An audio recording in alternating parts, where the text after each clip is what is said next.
Hello, on se retrouve pour le deuxième tuto système pop-up du mini-album. Donc pour celles qui n'auraient pas vu la vidéo précédente, je suis en train de réaliser l'album avec la collection Un air paradisiaque de la Fée du Scrap. Voilà, que je vais faire avec cette structure que j'avais reçue dans mon colis partenaire. On a fait un premier tuto où je vous ai proposé un système de pop-up à tirettes comme ceci. Voilà.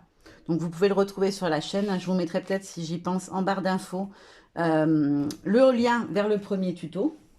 Donc ça, c'est celui que je vous avais fait en modèle. Et ça, c'est celui qu'on a réalisé ensemble. Voilà, il n'y a que les couleurs qui changent. Hop. Et là, on va partir sur une page. Donc, comme d'hab, notre base de page, on aura un papier blanc en 14,5. Oui, 14,5, c'est un carré. Et une page en 14 avec le papier imprimé. Je vais le coller, parce que vous voyez, même sur mon modèle, j'ai oublié de coller mon papier de fond. J'ai préparé en fait le modèle et puis après j'ai recoupé pour faire le deuxième exemplaire parce que du coup on aura deux pages de chaque système dans l'album qui du coup va être bien dodu parce que c'est tous des systèmes avec de l'épaisseur et du relief. Hop.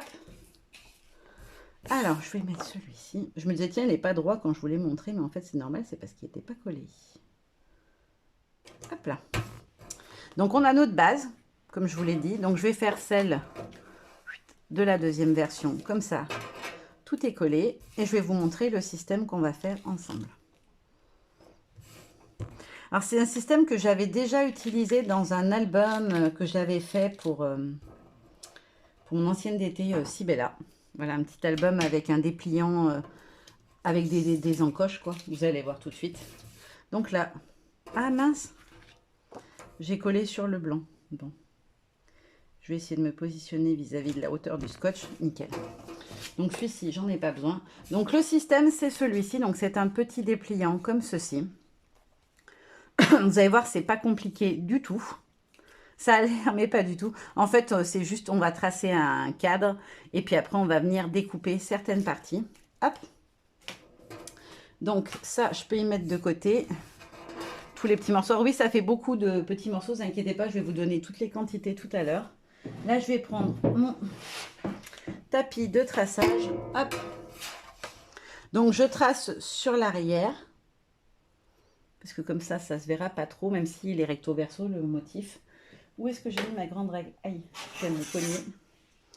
Donc, je prends ma règle. Alors, je vous ai fait un petit schéma, mais il est en petit format. Alors, je ne sais pas si vous arrivez à bien voir. Voilà le schéma, si vous voulez mettre pause du coup pour vous le reproduire. Donc, on aura des cases de 3 cm, 7 et 3. Et en largeur, on a 3,5, 3,5, 7, 3,5, 3,5. Et là, on n'a que des 7 sur la rangée du milieu. Je vous le montre de tout près. Voilà, comme ça, vous pouvez le mettre pause. Moi, j'aime bien mettre pause quand je regarde un tuto, si je veux le refaire, parce que du coup, ça permet d'avoir les mesures qui sont bien visibles.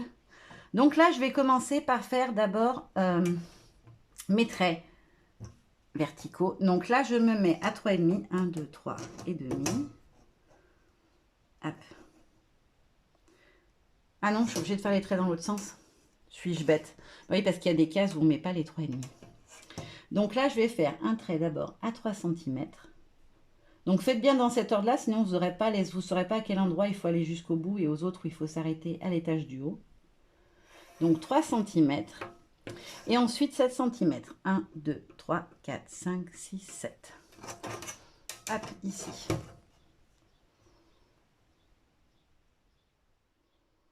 Ça glisse.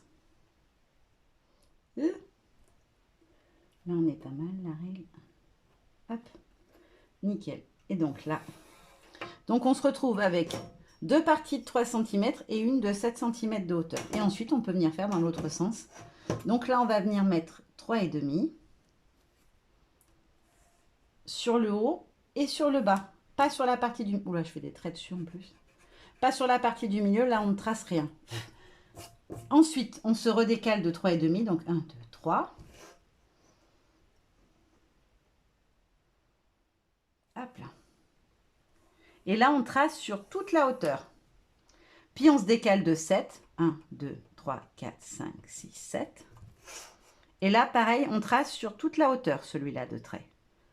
Donc, on a deux fois juste sur les petites parties, deux fois en totalité. Et là, on se redécale à nouveau de 3,5. 1, 2, 3. Donc à 18,5 là. Hop. Mince. Là, on fait que en haut et en bas. Et voilà. Donc, une fois qu'on a fait ça, hop, je vais enlever celui-ci et je vais prendre l'autre. Parce que du coup, j'en ai un où je trace et puis un que j'avais abîmé en découpant dessus une fois. Donc, maintenant, il me sert pour faire mes découpages. Je vais prendre ma règle et mon cutter. Et on va venir couper. Alors, que je ne fasse pas de bêtises, il est où mon modèle? Je coupe de là jusqu'à là. Ok. Donc, en fait, on va couper sur toute la longueur à partir de la fin des premiers 3,5 jusqu'au dernier 3,5. C'est-à-dire que je vais couper de... Hop, là, on ne voit pas bien le trait. Voilà. On va couper jusqu'ici en partant d'ici. Hop. Donc, je me place bien droite. Hop. Alors, là, je ne le vois pas. Il faut que je le fasse dépasser juste un tout petit peu. C'est en fait pour que je puisse me repérer quand je vais venir couper. Comme je me mets vraiment sur le trait parce qu'il faut que la mesure soit bonne, il faut que j'ai une petite marque qui dépasse de l'autre côté, savoir où je suis. Et donc là, je prends mon cutter et je viens couper.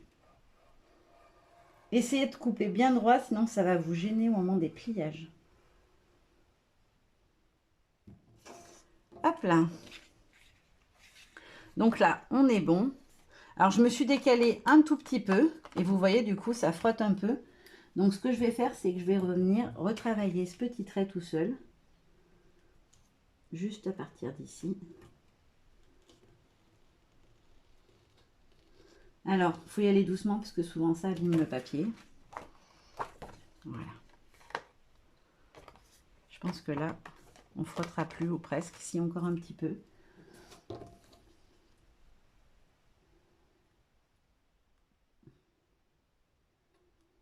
En fait, comme il y a le support pour filmer, je ne peux pas me pencher dessus. Donc, du coup, des fois, je ne vois pas bien où est-ce que je vais. Et mon trait n'est pas droit. Hop là, là, on est... Ça va. Donc, ici, je vais essayer de me mettre bien le plus près possible de moi pour bien voir. Hop, je vais bien appuyer sur ma règle pour qu'elle ne bouge pas, parce que là, elle a peut-être bougé un petit peu aussi. Hop. Et je fais donc ma deuxième encoche. Ouais, c'est ma règle qui bouge. Je viens de le voir. Ouais, j'ai bougé. Bon, après, c'est pas dramatique. Hein, puisque c'est de ce côté-là qu'on va regarder essentiellement. Hop. Donc là, j'ai tracé ma structure de base. Il ne me reste plus qu'à venir marquer mes plis. Hop. Donc, je prends, hop, ma planche de plier, mon massicot où je fais mes pliages. Et je vais venir me mettre sur chaque trait. Donc là, on est à 3,5. Vous vérifiez que vous êtes bien en face de votre trait quand vous venez plier. Hop. Et donc, faites attention, ne venez pas plier sur toute la longueur, hein, parce que le pli, il est qu'en haut et en bas sur cela. Ensuite, je me mets là. Voilà. Vérifiez toujours que votre trait que vous avez tracé est bien dans votre axe. Et là, on peut plier sur toute la longueur, par contre. Et je vous conseille, comme il y a des coupures, de faire partie par partie. Le rendu, il est plus propre, je trouve. Ensuite, le suivant. Donc, on se met bien sur son axe.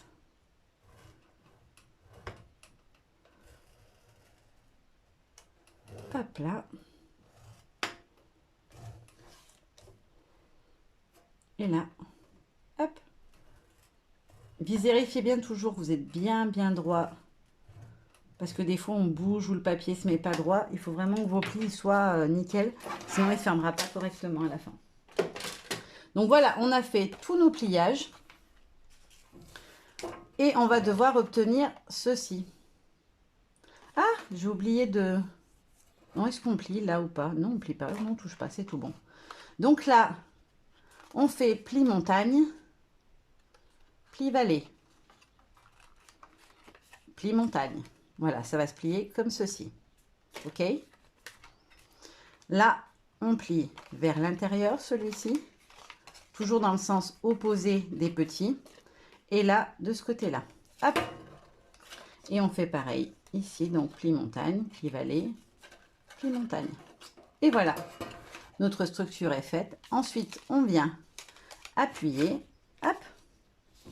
Et on met un petit coup de plioir pour que tous les plis se fassent bien. Et que du coup, ils ne soient pas trop gros au niveau de l'ouverture. Hop là. Voilà, le système, il est fait. Est-ce qu'il coulisse bien? Ouais, on est bon. Ça frotte un peu, mais ça ferme, mais ça s'ouvre. Nickel. Donc ensuite, pour ce qui est de la déco. Hop. Ah, il va nous falloir pas mal de petits bouts de papier, vous l'aurez compris, parce qu'on a plein de petites zones différentes. Donc pour commencer, il nous faut 5 morceaux en 6,5. Donc des carrés de 6,5. Hop. Je vais sortir les miens parce que j'ai tout mélangé. Alors, comme sur mon modèle, j'en ai fait 3 d'une couleur et 2 de l'autre.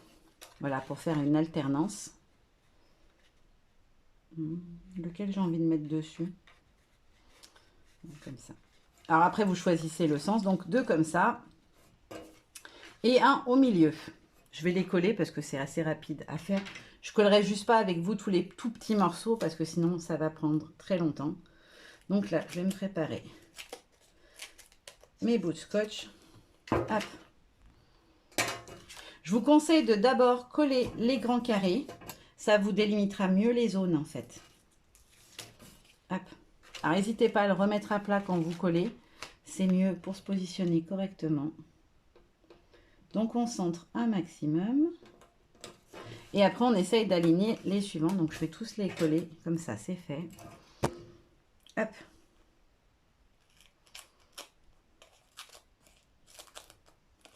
Hop. 1 et 2. Voilà, comme ceci. Donc, on colle en premier ces 3 grands carrés de 6,5. Hop, dans ce sens-là, j'aime mieux. Donc, on essaye de l'aligner avec le précédent au niveau de la hauteur. Ça fait plus joli. Là, je l'ai peut-être mis un peu trop à droite, du coup. Parce que là, on a un bord blanc plus important. Et là, on vient se caler sur le précédent pour coller le dernier. Et en fait, ça vous permet d'avoir l'espace. Comme là, on n'a pas de pliage, ça vous permet d'avoir l'espace qui est mieux délimité. Hop là. Donc là, j'ai mes 3 premiers morceaux. Les 2 autres, ils vont venir se mettre ici et ici, tout simplement. Parce que cette partie-là, du coup, elle sera collée. Donc, il ne faut pas venir la décorer. Elle va être collée sur notre support. Donc, je me recoupe 2 petites bandes. Hop là. Ah, j'ai encore dit hop là. J'en ai marre. J'ai dit, je vais essayer d'arrêter de dire et voilà, et hop là, et je le dis constamment. En fait, c'est pour dire que j'ai fait ce que j'avais à faire. C'est devenu un tic verbal. Donc là, on a celui-ci. Donc au dos, je viens mettre celui avec les vagues. J'essaie de me caler le plus centré possible et je colle. Et le dernier. Alors je vais vous pouvez enlever, hein, moi j'ai pas gommé encore, mais vous pouvez retirer les traits de crayon. Et ensuite, pour ce qui est de la déco, il va vous falloir 4 bandes comme ceci, puisque au recto et au verso, on va les avoir. Donc ces petits morceaux-là, ils mesurent, tac, tac, tac, 6,5 de long, comme mes carrés, par 2,5 de hauteur. Je vous montre là les mesures, ça sera plus simple. Ça m'a fait la mise au point, oui. Là, vous avez toutes les mesures des morceaux qui vont en déco. Donc là, on est sur 6,5 par 2,5.